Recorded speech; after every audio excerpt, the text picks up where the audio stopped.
of Republicans abroad. Well, thank you very much, gentlemen, for joining me tonight. So both of you represent interests overseas. Why don't we start with the first question? Why should Asia actually be interested in the first U.S. presidential debate, considering it focuses on domestic issues?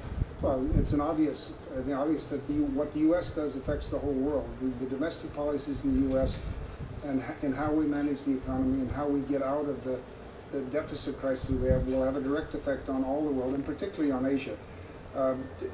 Putting aside Iran and some of the, to me, scary things that Mr. Romney said about Iran, because that'll be in the next debate. Today, China was mentioned, I think, only once, and it was mentioned in a very demagogic way, in my opinion. He said that any program which requires any borrowing, where we have to borrow the money from China, will be canceled. Well, that's just demagoguery. The fact that the Chinese are financing a lot of our bond issues is because from the surplus we had under Clinton in 2001, 8 years, unfortunately with the tacit support of the Democrats, 8 years of war, lowered taxes, and lack of discipline has caused a huge deficit, and a lot of it's being financed by the Chinese.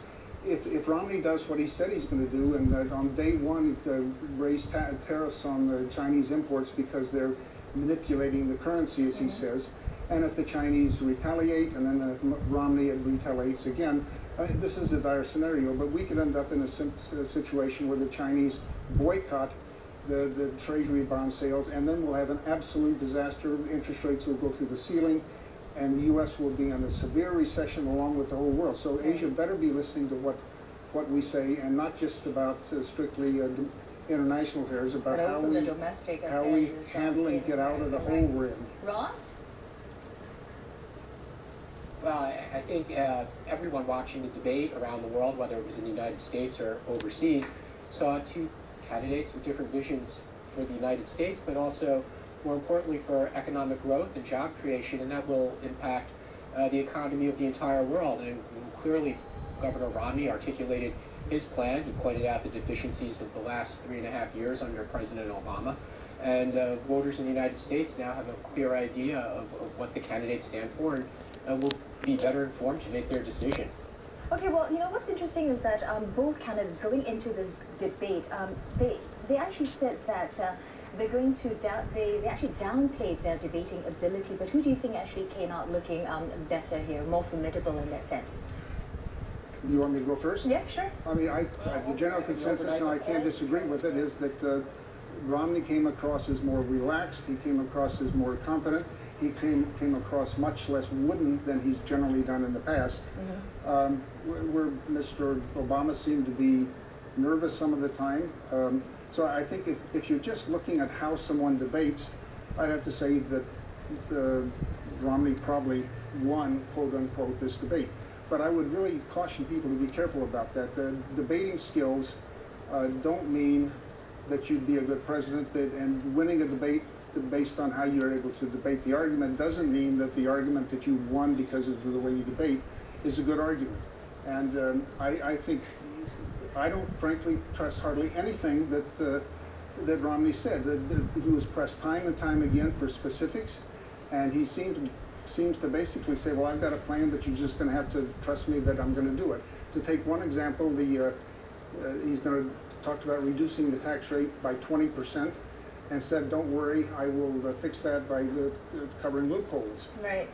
Obama asked him, well, can you give us specifics? And Obama said, he said he had done a study which showed that, yes, if you eliminated all the loopholes, that maybe it could cover the cost of a 20% rate deduction, but that couldn't be done by just hitting the upper income people. It would have to be done by the middle class, and Romney didn't have any answer to that. If he can do it, he should give more detail. Maybe not on the debate, because that was only 90 minutes, but he doesn't give detail. He doesn't give detail on any of the fundamental things. Right. Ross, before you answer that question, we do have a Facebook question from our friend on Facebook, and exactly, he asked for, does the Republican actually have a detailed and workable plan currently in place?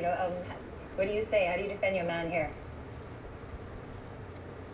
Well, on tax reduction, he has come up with a detailed plan. It's not just cuts to income tax rates on personal income, but it's cuts on corporate tax rates as well, which he discussed at the debate.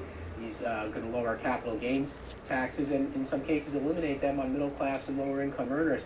So there's a very detailed plan on tax, on deficit reduction. There's also a very detailed plan which in many ways is based on the plan originally proposed by Congressman Ryan. So I think it's unfair to say that there's no specifics in Romney's plan for how he's going to tackle job growth, tax reduction, or deficit reduction. Right? Yeah. You mentioned Ryan's plan. I mean, I don't want to rehash the whole debate, but the so-called $716 billion that Obama allegedly stole from Medicare, it's a reduction in payments to the suppliers. Now, I think Romney made a good point that just because we've reduced the payments to the healthcare companies and the doctors, that doesn't mean everything's going to work, because some of these doctors, as Romney correctly said, might pull out and refuse to do Medicare payments. But besides that point, Romney still is slogging Ryan's budget, and Ryan's budget has exactly that $716 million, and it's completely inconsistent for them to continue, say, to use Ryan's budget and at the same time criticize the $716 billion. And again, there's not enough detail on this stuff.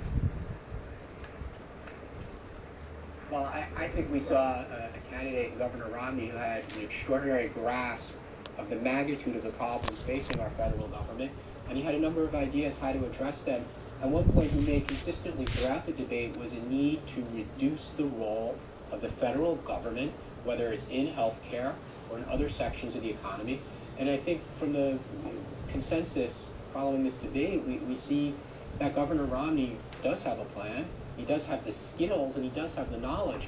And one of the biggest challenges for President Obama in this debate was defending a very unsuccessful record on the issues that were discussed during the debate. And that might account for his disappointing performance. All right, well, last question here. We really have to go. Time is tight. But Ross, you said that Romney has a plan. He indeed does have a plan. He intends to sack Big Bird. What's that all about? Oh, I'd like to comment after you've commented, Russ. Well, the discussion was cuts to entities that are funded by the government, and Romney cited the public broadcasting system as one example where he would look to make cuts. And unfortunately, that pain has to be shared, and that might include a popular children's program. But Romney was showing leadership and saying he would even go after something popular. Look, Russ, this has been around for years. The conservatives and the Republicans and now the Tea Party people have been after PBS and public broadcasting for years because they think it's liberal, they think it's too much like the BBC, and it's an absolute anathema to them. This is just one of a series of things that the conservatives have had as an agenda for many years. They want to cut public broadcasting, they want to cut endowments to the arts, they want to pull back on foreign aid because they think it's all a waste. It's just more demagoguery, and it's going to be a drop in the bucket. It's just the same old stuff that we've heard for years and years. Well, and Romney's not coming up with anything new. Well, we're just going to have to wait and see how the candidates fare for the next debate, and that is coming up on October 16, and that is on foreign policy. Thank you. October 12th. Sorry, October 12th. Thank you very much, gentlemen, for joining me. My guest tonight, David White, Executive Committee member of Democrats Abroad, and in our Hong Kong studio, Ross Feingold, the Asia Chairman of Republicans Abroad. Now, India's